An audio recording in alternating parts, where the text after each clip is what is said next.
আসসালামু আলাইকুম ওয়ারাহমাতুল্লাহি ওয়াবারাকাতুহু। প্রিয় বোন, নিজেকে একবার প্রশ্ন করুন তো, আপনি কি নিশ্চিত যে গত রমজানে আপনি যে রোজাগুলো রেখেছিলেন তা আল্লাহর দরবারে কবুল হয়েছে, নাকি সারাদিন না খেয়ে থেকে পিপাসায় বুক ফেটে যাওয়ার পরও দিন শেষে আপনার আমলনামায় শুধুই ক্ষুধা আর তৃষ্ণা জমা হয়েছে? ভয় পাচ্ছেন? ভয় পাওয়ারই কথা, কারণ বিশ্বনবী সাল্লাল্লাহু আলাইহি ওয়াসাল্লাম নিজেই এই আশঙ্কার কথা বলেছেন। তিনি এরশাদ করেছেন, এমন অনেক রোজাদার আছেন যাদের রোজা পালন করা ছাড়া আর উপবাস করা ছাড়া আর কোনো লাভ হয় না। সুনানে ইবনে মাজাহ ১৬৯০। চিন্তা করুন বোন, সারাদিন কষ্ট করলেন, সাহরি খেলেন, ইফতারের অপেক্ষা করলেন, কিন্তু দিন শেষে আল্লাহর কাছে সেই রোজার কোনো মূল্যই রইল না। এর চেয়ে বড় দুর্ভাগ্য আর কি হতে পারে? রমজান আসছে, এটি শুধু না খেয়ে থাকার নাম নয়, এটি তাকওয়া অর্জনের মাস। কিন্তু শয়তান বন্দী থাকলেও আমাদের নফস এবং এমন কিছু অজ্ঞতার কারণে এমন কিছু ভুল করে ফেলি যা আমাদের সব কষ্টকে ধূলিসাৎ করে দেয়। আজকের এই ভিডিওতে আমি আপনাদের সতর্ক করব এমন 10টি ধ্বংসাত্মক কাজের ব্যাপারে যা আমরা অবহেলায় করে ফেলি, আর অজান্তেই আমাদের রোজা বরবাদ হয়ে যায়। হে আমার দিনী বোন, ভিডিওটা শেষ পর্যন্ত দেখুন। প্রতিটি পয়েন্ট আপনার জান্নাতের পথের বাধা দূর করবে ইনশাল্লাহ। রমজান কেন এত স্পেশাল? আল্লাহ তাআলা পবিত্র কোরআনে বলেছেন, রমজান হল সেই মাস যেই মাসে কোরআন নাজিল করা হয়েছে। সূরা বাকারা ১৮৫। এই মাসটি ক্ষমার মাস, এই মাসটি জাহান্নাম থেকে মুক্তির মাস। রাসূলুল্লাহ সাল্লাল্লাহু আলাইহি ওয়াসাল্লাম বলেছেন, যেই ব্যক্তি ঈমানের সহিত ও সওয়াবের আশায় রমজানের রোজা রাখবে তার অতীতের সব গুনাহ মাফ করে দেওয়া হবে। সহিহ বুখারী ৩৮। বোন, আমার এই অফারটি শুধু তাঁদের জন্য যারা রোজা ও রমজানের হক আদায় করবে। কিন্তু আফসোস, আমরা অনেকেই রোজা রাখি কিন্তু রোজার আদব রক্ষা করি না। চলুন জেনে নিই সেই 10টি কাজ সম্পর্কে যা রমজানে কখনোই করা যাবে না। প্রথম এবং সবচেয়ে ভয়ানক ভুল, অনেক বোন রোজা রাখেন কিন্তু নামাজ পড়ে না, অথবা আসর মাগরিব পড়েন কিন্তু ফজর ও জোহর ঘুমের ঘোরে কাটিয়ে দেন। মনে রাখবেন বোন, নামাজ হল ইসলামের খুঁটি, আর রোজা হল দেওয়াল বা ছাদ। খুঁটি ছাড়া কি ঘর দাঁড়াতে পারে? অনেক স্কলারের মতে বেনামাজি রোজা কবুলই হয় না। আপনি আল্লাহর হুকুম মানার জন্য না খেয়ে আছেন, অথচ সেই আল্লাহরই সবচেয়ে বড় হুকুম নামাজ অমান্য করছেন। এটা কেমন অনুগত্য? তাই রোজা রাখার পাশাপাশি 5 ওয়াক্ত নামাজ সময়ের শুরুতে আদায় করতে হবে। দ্বিতীয়ত যে বিষয়টি আমাদের মা বোনদের আমলকে উই পোকার মতো খেয়ে ফেলে তা হলো গীবত বা পরনিন্দা। ইফতার বানাচ্ছেন আর কোনো বান্ধবীদের বা ঘরের অন্য সদস্যদের সাথে কারো সমালোচনা করছেন। রাসূল বলেছেন, যে ব্যক্তি মিথ্যা কথা ও খারাপ কাজ বর্জন করল না তার পানাহার ত্যাগ করায় আল্লাহর কোনো প্রয়োজন নেই। সহিহ বুখারী ১৯০৩। গীবত করা মানে মৃতধায়ের গোশত খাওয়া। আপনি কি ইফতারের সময় পচা গোশত খেতে পারবেন? না, তাহলে কেন রোজার দিনে আপনি গীবত করে নিজের রোজার সওয়াব নষ্ট করছেন? জিহ্বাকে সংযত করুন।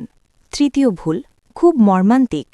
রোজার শেষ দশকে যখন আপনার ইবাদতে মগ্ন থাকার কথা, লায়লাতুল কদর তালাশ করার কথা, তখন আমরা মার্কেটে মার্কেটে ঘুরে বেড়াই। প্রিয় বোন, আপনি রোজা রেখেছেন কিন্তু টাইট বোরকা পরে সুগন্ধি মেখে পরপুরুষের ধাক্কা খেয়ে শপিং করছেন। আপনার এই রোজা কি আল্লাহর তাকওয়ার জন্য? ঈদের শপিং প্রয়োজনে রমজানের আগেই সেরে ফেলুন, অথবা অনলাইন মাধ্যমে সেরে ফেলুন। দোহাই লাগে, রমজানের পবিত্রতা নষ্ট করে বেপর্দা হয়ে মার্কেটে ঘুরবেন না। চতুর্থ বিষয়টি আমার যুবতী বোনদের জন্য। রোজা রেখে বয়ফ্রেন্ড বা গায়ের মাহারামের সাথে চ্যাটিং করা, ফোনে কথা বলা, ভিডিও কলে সময় কাটানো, এগুলো জিনার অন্তর্ভুক্ত।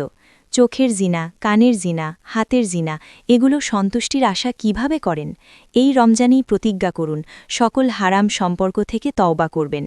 পঞ্চম ভুল, সারাদিন রান্নাঘরে কাটানো। অনেক বোন রমজানকে খাদ্যোৎসব বানিয়ে ফেলেন। আসর থেকে মাগরিব যে সময়টা দোয়া কবুলের শ্রেষ্ঠ সময়, আপনারা পিয়াজি বেগুনির চিন্তায় অস্থির থাকেন। সাহারিতে এত বেশি খাওয়া যে ফজরের নামাজে দাঁড়াতে কষ্ট হয়। ইফতারে এত বেশি খাওয়া যে মাগরিব ও এশার নামাজে অলসতা আসে। বোন, রমজান এসেছে কম খেয়ে নফসকে দমানোর জন্য, বেশি খেয়ে অলস হওয়ার জন্য নয়। রান্নার সময় কমিয়ে সেই সময়টুটা কোরআন তেলাওয়াতে দিন। ষষ্ঠ, মিথ্যা বলা। ব্যবসা ক্ষেত্রে হোক বা পারিবারিক কলহে রোজা রেখে মিথ্যা বলা কবিরা গুনাহ। এক হাদিসে এসেছে, রোজাদার যদি কাউকে গালিও দেয় তবুও সে যেন বলে আমি রোজাদার। অর্থাৎ ঝগড়া তো দূরের কথা, মিথ্যা বলা বা ধোঁকা দেওয়া একজন মুমিনের শান হতে পারে না। সপ্তম বিষয়টি আমাদের ঘরে ঘরে মহামারী আকার ধারণ করেছে। রোজা রেখে সময় কাটানোর জন্য মুভি দেখা, কানে ইয়ারফোন লাগিয়ে গান শোনা অথবা ইফতারের পরে টিভির সিরিয়ালে মগ্ন হয়ে যাওয়া। কোরআন নাজিলের মশে আপনি চোখের ও কানের গুনাহ করছেন। যে চোখ দিয়ে আল্লাহর কালাম দেখার কথা, সেই চোখ দিয়ে অশ্লীলতা দেখছেন। বোন, এই কাজগুলো আপনার রোজার সাবাবকে ছিদ্রযুক্ত কলসির মতো করে দিবে। পানি ঢালবেন কিন্তু কিছুই জমা হবে না। অষ্টম বিষয়টি মেজাজ খিটখিটে রাখা। ক্ষুধার কারণে অনেকের মেজাজ খারাপ থাকে। কাজের মেয়েকে ধমক দেওয়া, সন্তানদের মারধর করা, স্বামীর সাথে চেঁচামেচি করা। মনে রাখবেন, রোজা মানেই সাবর বা ধৈর্য। আপনার চরিত্রে যদি নম্রতা না আসে, তবে আপনার রোজা আপনার চরিত্রে কোনো প্রভাবই ফেলেনি। নবম বিষয়টি পরিবারের আয়ের সাথে যুক্ত। আপনার স্বামী বা বাবা যদি হারাম উপার্জনের খাবার আনেন আর তা দিয়ে যদি আপনি সেহরি বা ইফতার করেন, তবে আপনার দোয়া কবুল হবে না। রাসূল সেই ব্যক্তির কথা উল্লেখ করেছেন যে ধুলোমলিন হাত তুলে দোয়া করে, কিন্তু তার খাবার হারাম, পানীয় হারাম, তাহলে তার দোয়া কিভাবে কবুল হবেন? সাহি মুসলিম। আজই পরিবারকে হালাল উপার্জনের জন্য চাপ দিন। দশম এবং শেষটি হল রিয়া। রকমারি ইফতার সাজিয়ে ছবি তুলে ফেসবুকে আপলোড দেওয়া, ক্যাপশন দেওয়া, আলহামদুলিল্লাহ ২০০তম খতম শেষ করলাম। বোন, আপনার ইবাদাত গোপন রাখুন। যা মানুষের প্রশংসার জন্য করা হয় তা আল্লাহর কাছে পৌঁছায় না। সোশ্যাল মিডিয়ায় শো অফ করা বন্ধ করুন। আল্লাহ তো সব জানেন। প্রিয় বোন, ভিডিওর একদম শেষ প্রান্তে চলে এসেছি। একটু ভাবুন তো, গত রমজানে এমন কেউ কি ছিল আপনার সাথে টেবিলে যে আজ অন্ধকার কবরে শুয়ে আছে? আগামী রমজানে আপনি থাকবেন তো? আমি থাকব তো? কোনো গ্যারেন্টি নেই। তাই এই রমজানকে জীবনের শেষ রমজান মনে করুন। শয়তান আপনাকে ধোঁকা দিবে, বলবে কাল থেকে ভালো হয়ে যাব, পরের সব ঠিক করে ফেলব। কিন্তু মৃত্যু কার কখন আসবে কেউ জানে না। আল্লাহর পথে ফিরে আসুন বোন।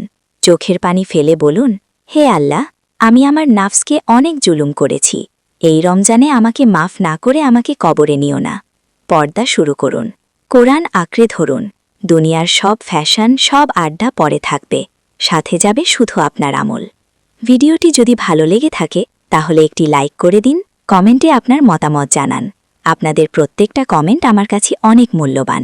আর চ্যানেলটি সাবস্ক্রাইব করে বেল আইকনটি বাজিয়ে দিন, যাতে আমার ভিডিওগুলো প্রতিনিয়ত আপনার কাছে পৌঁছে যায়। জাযাকাল্লাহু খাইরান।